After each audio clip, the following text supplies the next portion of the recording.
নমস্কার বন্ধু, আজ আমি বানাচ্ছি এই যে সজনা ডাঁটার ভাজা। তো সজনা ডাঁটার ভাজাটা করার জন্য সজনা ডাঁটা আমি কেটে ভালো করে পরিষ্কার করে ধুয়ে নিয়েছি।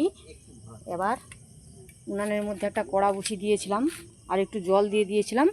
জলটা গরম হয়ে গেছে, এবার ডাঁটাটা আমি দিয়ে দিচ্ছি।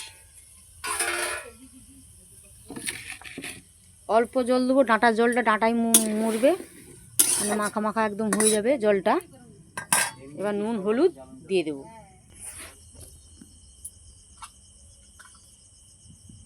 নুন,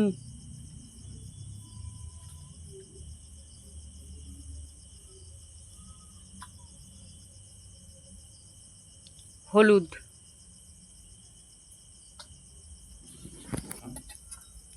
ভালো করে নেড়ে আমি এবারে ঢাকা দিয়ে ডাঁটাটা সিদ্ধ হতে দেবো।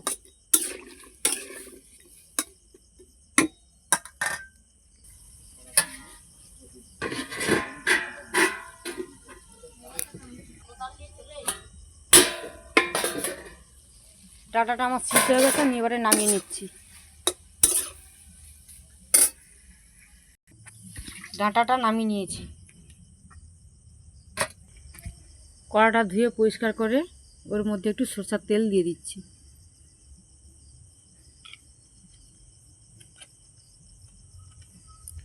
একটু চিনি দিচ্ছি তেলের মধ্যে।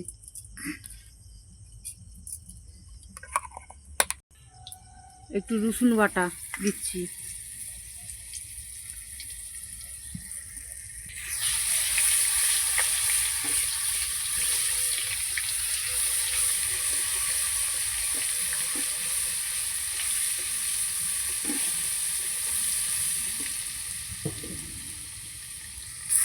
আদা বাটা,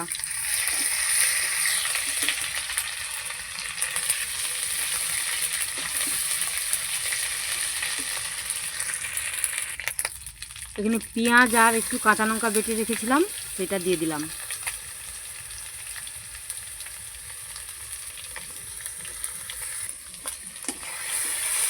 হলুদ,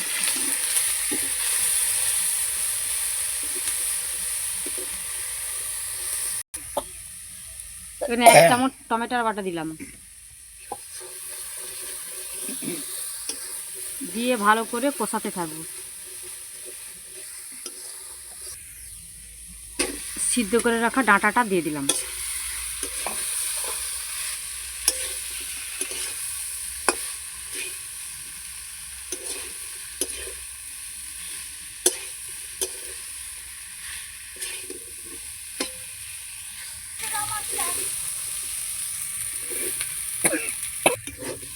ডাঁটা ভাজাটা হয়ে গেছে, এবার আমি নামিয়ে নিচ্ছি। ডাঁটা ভাজাটা আমি নামিয়ে নিয়েছি। এইভাবে আপনারা বানিয়ে খেয়ে দেখবেন, খুবই ভালো লাগবে। আর বানিয়ে খেয়ে দেখবেন, আমাকে জানাবেন কেমন লাগে। নমস্কার।